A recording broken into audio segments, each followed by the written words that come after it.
Party के राष्ट्रीय सचिव श्रीमान सिद्धार्थनाथ सिंह जी, पश्चिम बंगाल भाजपा के प्रवक्ता एवं बसीरहाट से उम्मीदवार आपके प्रिय श्रीमान समीक भट्टाचार्य जी, प्रदेश के महासचिव श्रीमान विश्वप्रिय राय चौधरी,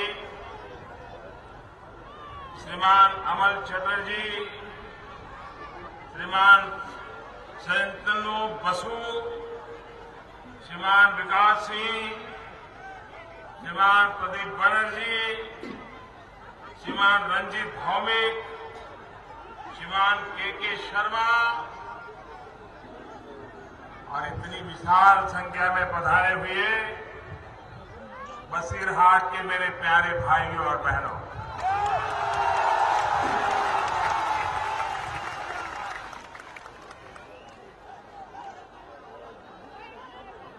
नमस्कार।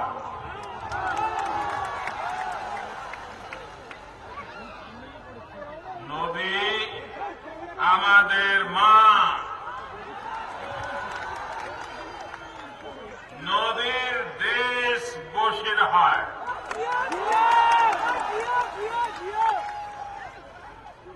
বসিরহাটবাসীদের আমার শুভেচ্ছা ও ভালোবাসা জানাই।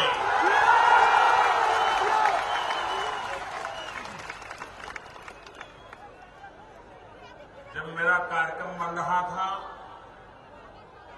तो मैं यहां पार्टी के लोगों से कह रहा था, इतनी भयंकर धूप में सभा कहां करोगे, क्या करोगे, कौन आएगा।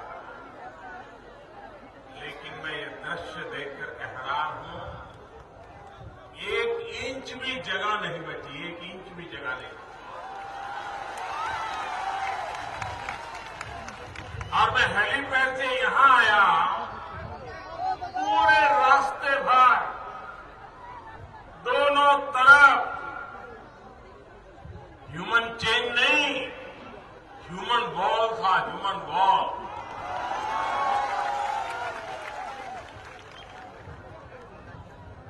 बसीरहाट के मेरे प्यारे भाई और बहनों, आप वो लोग हैं जो भली भांति पश्चिम बंगाल का भविष्य किसके हाथ में सलामत है उसको सबसे पहले जान पाए हो, समझ पाए हो। जब टीएमसी का सितारा चमक रहा था, उस समय आपने उनके खोखले वादों को पहचान लिया, आपने उनके कुकर्मों को जान लिया और 17 महीने पहले आपने हमारे भट्टाचार्य जी को विधायक बना दिया। इस बात का सबूत है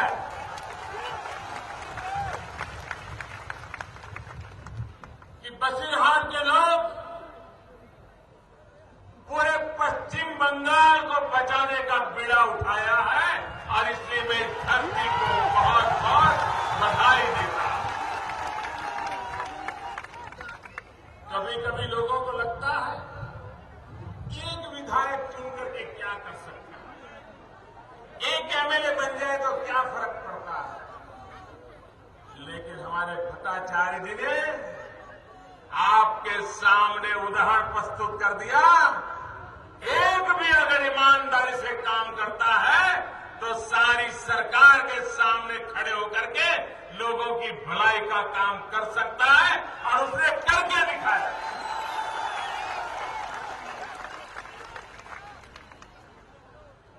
और इसलिए मैं पूरे पश्चिम बंगाल की जनता को कहता हूं, अगर आपको किसी की बात नहीं माननी है तो मत मानो, किसी नेता की बात नहीं माननी है तो मत मानो, किसी उम्मीदवार की बात नहीं माननी है तो मत मानो, लेकिन कम से कम बसीरहाट की जनता की तो मानो, जिन्होंने करके दिखाया।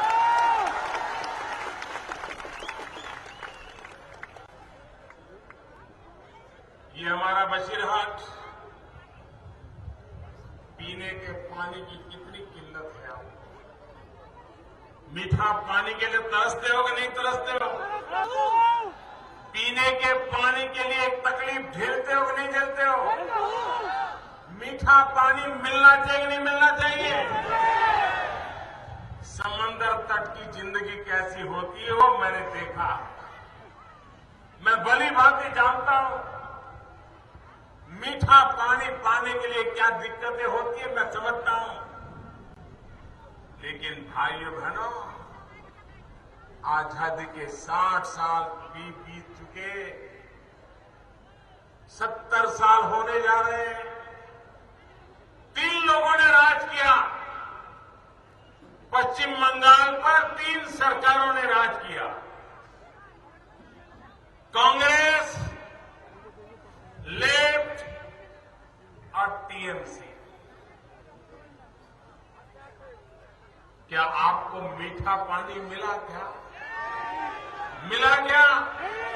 कोई योजना बनी क्या? रुपये आए क्या? आपने एक एमएलए चुना, एक, और वो भी 17 महीने पहले। इस व्यक्ति ने आपके पानी के लिए इतना काम किया, पूरी दिल्ली को आके हिला दिया। वो कहता है मेरे इस इलाके को मीठा पानी चाहिए, और मैं उसको धन्यवाद देता हूं कि आज भारत सरकार ने अमृत योजना के तहत यह मीठा पानी पाने का प्रबंध किया। लेकिन दुर्भाग्य देखिए, भारत सरकार ने तो पैसे 50% अपनी तरफ डाल दिए, लेकिन पश्चिम बंगाल की टीएमसी की सरकार आपको पानी देना नहीं चाहती। यहां देखिए, हमने आपको वादा किया था ना, पॉलिटेक्निक बनाएंगे, इसी मैदान में बनाना था। आपके नौजवानों को अच्छी शिक्षा देने का प्रबंध करना था। हमारे भट्टाचार्य जी के प्रयत्न से भारत सरकार ने यहां पॉलिटेक्निक बनाने का फैसला कर लिया।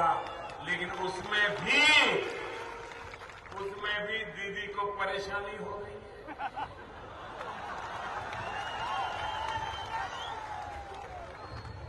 दीदी रेल मंत्री थी कि नहीं? ठीक नहीं? टीएमसी के 3 रेल मंत्री हुए कि नहीं हुए? कांग्रेस से मिलाकर के यहां से 4 रेल मंत्री बने कि नहीं बने? आपके रेल के सवालों का उकेल हुआ क्या? निपटारा हुआ क्या? आपके रेल के लिए लड़ने का चालू रहा कि नहीं रहा? भारतीय जनता पार्टी की सरकार बनने के बाद और आपने एक विधायक चुनने के बाद यहां रेल की पटरी डालना शुरू हुआ कि नहीं हुआ? हुआ कि नहीं हुआ? रेल आएगी कि नहीं आएगी? आपके जीवन में बदलाव आएगा कि नहीं आएगा? भाइयों बहनों, दिल्ली में ऐसी सरकार बैठी है जो पश्चिम बंगाल के किसी भी कोने से दुख और दर्द सुनाई दे तो दौड़ करके पहुंचने का प्रयास करती है, आपकी समस्याओं का समाधान करने की कोशिश करती है। मुझे बताइए, हमारे नमोसूत्र का क्या हाल है? यहां उनके हकों की रक्षा हो रही है क्या? क्यों नहीं हो रही है? इतने सालों के बाद भी उनकी समस्याओं के समाधान क्यों नहीं किए जा रहे? भाइयों बहनों, जब लेफ्ट की सरकार चल रही थी तो दीदी भाषण करती थी, परिवर्तन के लिए भाषण करती थी, और वो कहती थी कि अब लेफ्ट का सूर्यास्त हो चुका है, लेफ्ट का सूर्यास्त हो चुका है। आपको भी लगा था ना कि लेफ्ट का सूर्यास्त हो चुका है? लगा था ना? लेकिन सूर्यास्त होने के बाद आप सबके पूरे पश्चिम बंगाल के मन में आशा थी कि कोई नए सूरज की किरण आएगी। नया सूरज निकलेगा, बर्बादी का अंधेरा छटेगा, बंगाल बचेगा। लेकिन भाइयों बहनों, लेप का सूरज तो डूब गया, लेकिन अमावस्या की काली रात निकल आई। अमावस्या की काली रात 5 साल इस अमावस्या की काली रात को आपने झेला है। अगर आपको पश्चिम बंगाल में विकास का सूरज लाना है तो कमल खिलाने के बिना कोई चारा नहीं मेरे भाइयों बहनों, कमल खिलाने के बिना कोई चारा नहीं। और इसलिए मैं आज विशेष तौर पर आपके दर्शन करने के लिए आया हूं, आपके आशीर्वाद लेने के लिए आया हूं कि पश्चिम बंगाल का भाग्य बदलने का नेतृत्व ये बशीरहाट करे। यहां पर टीएमसी और लेफ्ट के और कांग्रेस के जितने भी लोग चुनाव लड़ रहे हैं, उनको कहो आराम करो, बहुत हो गया। आपने बर्बादी करने की जितनी ताकत थी कर लिया, अब हमें बर्बादी नहीं चाहिए, हमें हमारे नसीब पर छोड़ दीजिए, हमको बचने दीजिए, विदाई कर दीजिए इन लोगों को। भाइयों बहनों,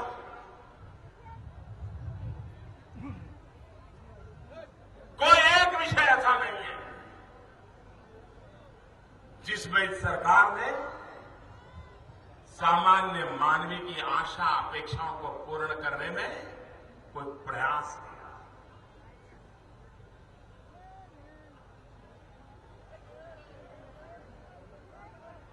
जाली नोट, बांग्लादेशी घुसपैठिए, यहां के नौजवानों को बेरोजगार बनाना और घुसपैठियों को रोजगार देना, ये कुचक्र चल रहा है कि नहीं चल रहा है? यहां के नौजवान बेरोजगार हो गए कि नहीं हो गए? क्या कारण है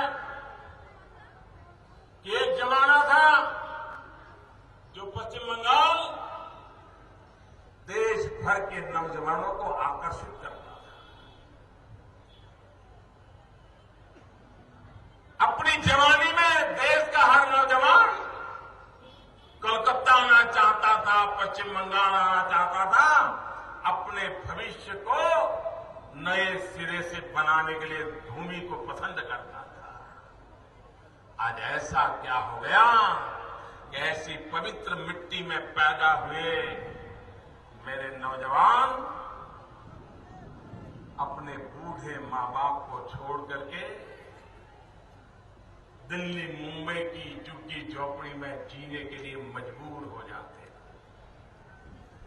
नौकरी की तलाश में सैकड़ों मील यहां के नौजवानों को दूर जाना पड़ता है। जवान बेटियों को घर छोड़ करके कहीं गुजारा करने के लिए नौकरी की तलाश में जाना पड़ता है। बूढ़े मां बाप इन्हें छोड़ करके जाने का किसी नौजवान का मन करता है? कोई नौजवान अपना गांव, यार, दोस्त, खेत, खलिहान, मां बाप इसे छोड़ करके जाना पसंद करता है? लेकिन पश्चिम बंगाल की ऐसी दुर्दशा हुई, कारखाने बंद, रोजगार बंद, मारा कुट सिवाय कोई काम नहीं। यहां के नौजवानों के भविष्य को अंधकार में डाल दिया। और इसलिए मेरे भाइयों बहनों, ये चुनाव मौका होता है और चुनाव में चाहे लेफ्ट हो कांग्रेस को, उन्होंने अपने काम का हिसाब देना चाहिए। चाहे दीदी हो, अपने काम का हिसाब देना चाहिए। लेकिन अपने काम का हिसाब नहीं दे रहे। 5 साल में उन्होंने क्या किया, 34 साल में लेफ्ट ने क्या किया, उसके पहले अनेक वर्षों तक कांग्रेस ने क्या किया, कोई जवाब देने को तैयार नहीं। और हमारा तो सिर्फ एक एमएलए है, फिर भी कहते हैं मोदी बताए उसने क्या किया। बताओ, इसका मतलब है कि इनके पास यहां के लोगों की भलाई के लिए क्या करना, इसका कोई खाका नहीं। भाइयों बहनों, हम गरीब की जिंदगी में बदलाव लाना चाहते हैं। हम नौजवान को रोजगार के योग्य बनाना चाहते हैं। हम नौजवान को रोजगार के अवसर मिले उस दिशा में काम करना चाहते हैं। हमने अभियान चलाया प्रधानमंत्री जन धन योजना का। हमारे कांग्रेस के लोग मजाक उड़ा रहे थे, लेकिन बाद में उन्होंने देखा ये प्रधानमंत्री जन धन योजना तो ऐसी जड़ी बूटी है तो गरीब ब्याज के विष चक्र से मुक्त होने जा रहा है। गरीब कांग्रेस की वोट बैंक से बाहर निकल रहा है, वो परेशान हो गए। वो गरीब को गरीब रखना चाहते थे, हम गरीब को ताकतवर बनाना चाहते हैं ताकि वो गरीबी के खिलाफ लड़ाई लड़े, गरीबी को परास्त करे और अपनी नई जिंदगी बनाने के लिए हौसला बुलंद करे। ये योजना को लेकर के हमने प्रधानमंत्री जन धन योजना बनाई। आप मुझे बताइए, आखिर ये शारदा चिटफंड हुआ क्यों? मैं किसने किया वो तो सब जानते हैं। पाप किसका है सबको मालूम है। गरीबों के सपनों को चूर चूर करने वाले कौन हत्यारे हैं, गरीब जानता है। लेकिन सवाल यह है कि गरीब को शारदा चिटफंड में जाना क्यों पड़ा? अगर बैंक के दरवाजे खुले होते, बैंक पर उसका भरोसा होता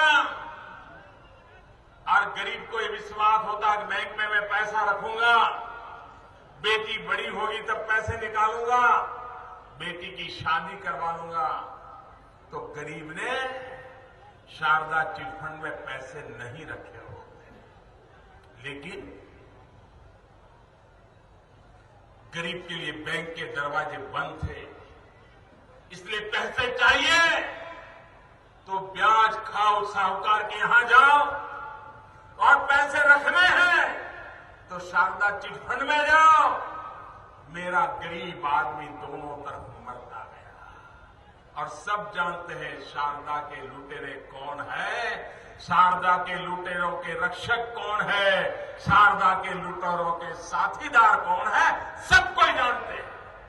हमने प्रधानमंत्री जन धन योजना बनाई, हर गरीब का खाता खोल दिया, और गरीब के जीवन में कोई संकट आए तो 2 लाख रुपए का बीमा भी दे दिया, 2 लाख रुपए का बीमा भी दे दिया, और उसकी रक्षा करने का पूरा प्रयास किया। अब गरीब को ऐसे किसी चिटफंडों में जाने की जरूरत नहीं।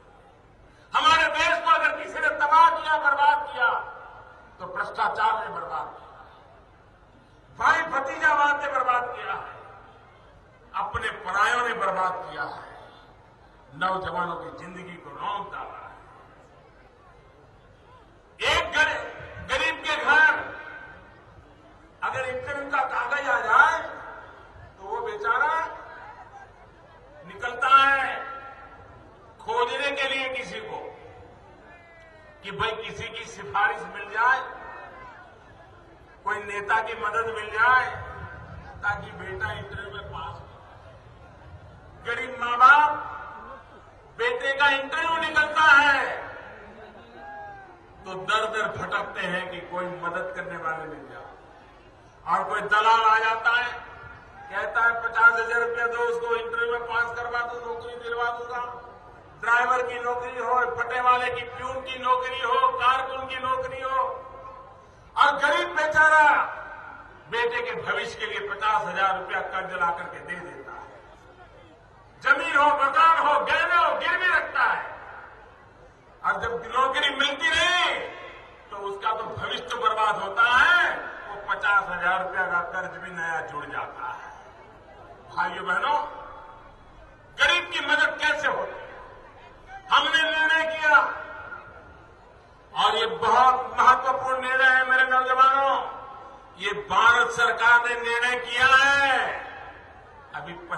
बंगाल की सरकार ने किया नहीं है। हमने निर्णय किया कि वर्ग 3 और 4 के जो कर्मचारी की नौकरी है, अब उसका इंटरव्यू बंद कर दिया जाएगा। कोई इंटरव्यू नहीं लिया जाएगा। उसके मेरिट के आधार पर उसको घर बैठे नौकरी मिल जाएगी। कोई इंटरव्यू नहीं किया जाएगा और भ्रष्टाचार करने के लिए मौका नहीं दिया जाएगा। गरीब की मदद कैसे होती है, ये आप देख सकते हैं। हमारा किसान बाढ़ आए तो भी मरे, बारिश आए तो भी मरे, ज्यादा फसल हो तो भी मरे, कम फसल हो तो भी मरे, ओले गिर जाए तो भी बर्बाद हो जाए। भारतीय जनता पार्टी की दिल्ली में सरकार बैठी है, उसने ऐसी प्रधानमंत्री कृषि फसल योजना बनाई, ऐसी फसल बीमा योजना बनाई कि आज मेरे देश का किसान विश्वास के साथ कह सकता है कि कोई भी प्राकृतिक आपदा आएगी, ये सरकार की बीमा योजना मेरी जिंदगी को बचा लेगी। ये व्यवस्था करने का हमने काम किया। भाइयों बहनों, इस देश का भाग्य बदलना है, पश्चिम बंगाल का भाग्य बदलना है, तो मेरा 3 सूत्री कार्यक्रम है, 3 पॉइंट प्रोग्राम है। और मैं चाहता हूं कि पश्चिम बंगाल मेरे 3 पॉइंट प्रोग्राम को स्वीकार करके भारतीय जनता पार्टी की यहां सरकार बनाए। मेरा पहला सूत्र है विकास। हर समस्या का समाधान विकास है। स्कूल चाहिए, अस्पताल चाहिए, पीने का पानी चाहिए, रहने को घर चाहिए, जाने आने को रास्ता चाहिए, घर में गांव में बिजली चाहिए। ये प्राथमिक सुविधा विकास के बिना आने वाली नहीं है। और इसलिए मेरा पहला सूत्र है विकास। मेरा दूसरा सूत्र है तेज गति से विकास। आज भारत अब लंबे अरसे तक इंतजार नहीं कर सकता। 5 साल में इतना काम करेंगे, फिर 10 साल में इतना करेंगे, फिर 25 साल में इतना करेंगे, तो भारत जैसे देश में पीढ़ियां की पीढ़ियां पूरी हो जाएगी। देश को अगर आगे बढ़ाना है तो हमें तेज गति से विकास करना पड़ेगा, तेज गति से। इसलिए मेरा दूसरा सूत्र है तेज गति से विकास। और मेरा तीसरा सूत्र है चारों तरफ विकास।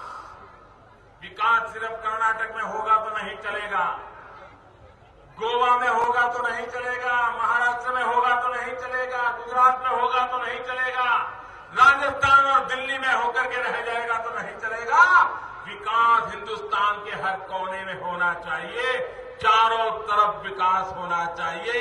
हमारे पश्चिम बंगाल का भी विकास होना चाहिए और हमारे बसीरहाट का भी विकास होना चाहिए। यहां के हर गरीब मोहल्ले का विकास होना चाहिए। और इसलिए मेरा सूत्र है चारों तरफ विकास।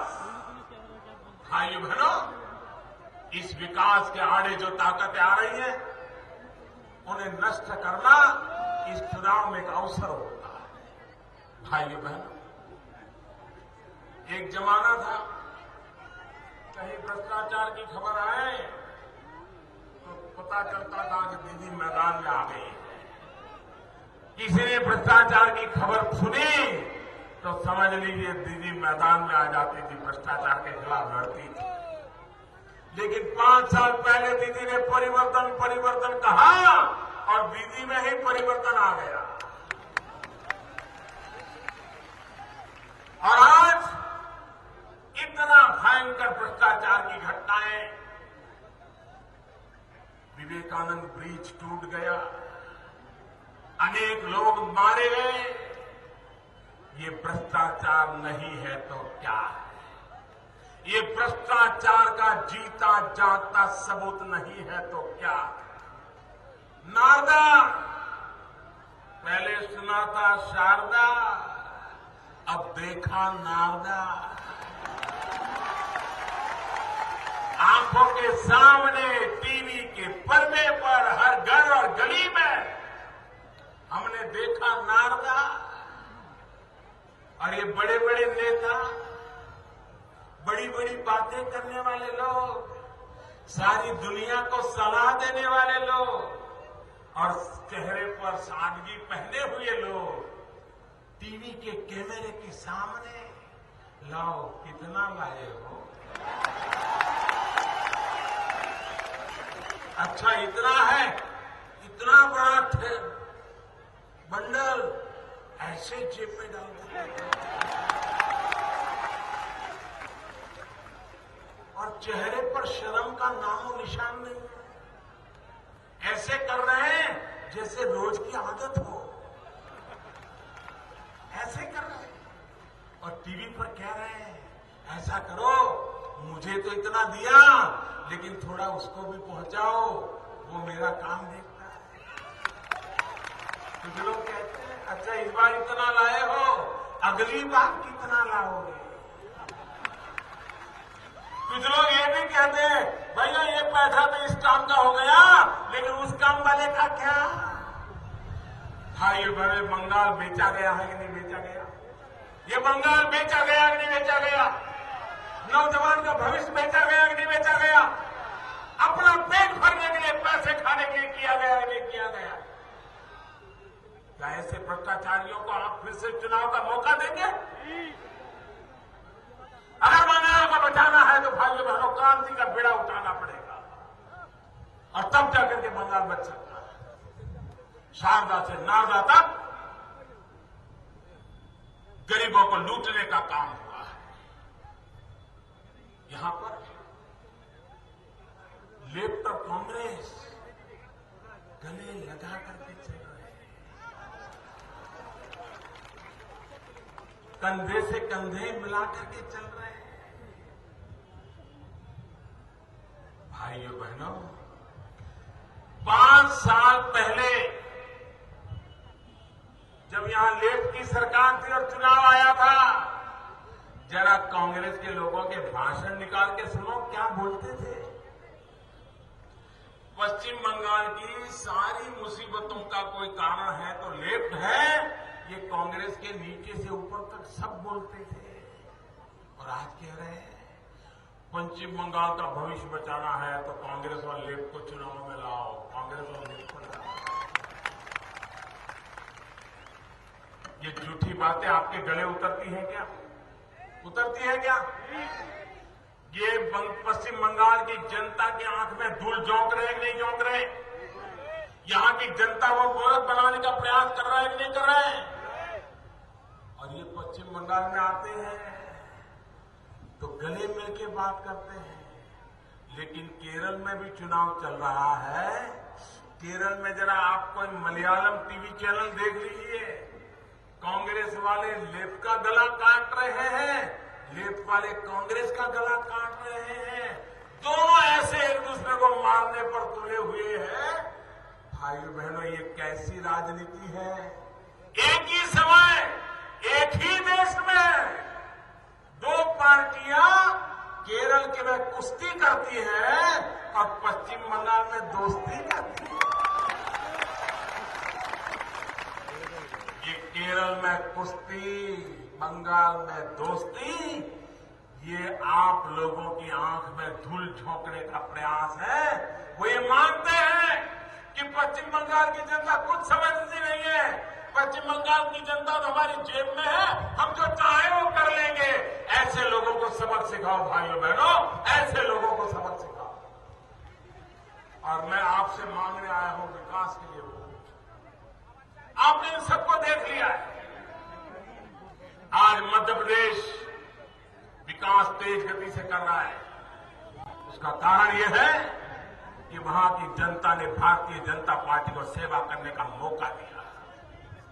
आज गोवा तेज गति से आगे बढ़ रहा है क्योंकि वहां की जनता ने भारतीय जनता पार्टी को सेवा करने का मौका दिया। आज गुजरात आगे बढ़ रहा है क्योंकि वहां की जनता ने भारतीय जनता पार्टी को सेवा करने का मौका दिया। राजस्थान आगे बढ़ रहा है, छत्तीसगढ़ आगे बढ़ रहा है, झारखंड ट्राइबल बेल्ट होने के बावजूद भी आगे बढ़ रहा है। क्योंकि वहां की जनता ने भारतीय जनता पार्टी पे भरोसा किया। मैं पश्चिम बंगाल की जनता को कहता हूं, एक बार 5 साल के लिए भारतीय जनता पार्टी को सेवा करने का अवसर दीजिए। आप देखिए पश्चिम बंगाल की समस्याओं का समाधान हम करते हैं।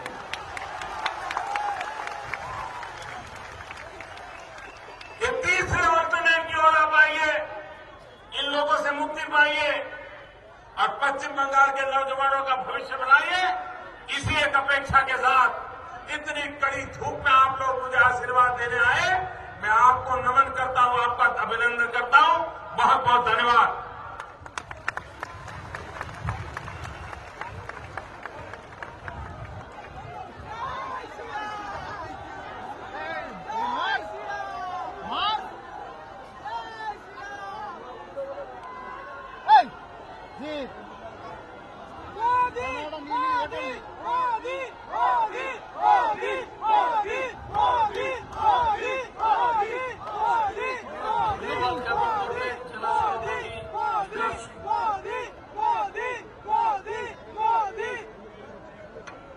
ধন্যবাদ। আজকে সারা বসিরহাট থেকে বিভিন্ন প্রান্ত থেকে যারা এসেছেন, বিশেষ করে বসিরহাটবাসী সবাইকে আমরা ভারতীয় জনতা পার্টির পক্ষ থেকে ধন্যবাদ জানাচ্ছি।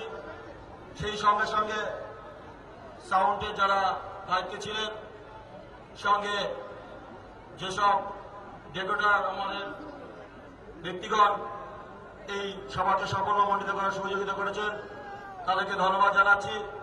সঙ্গে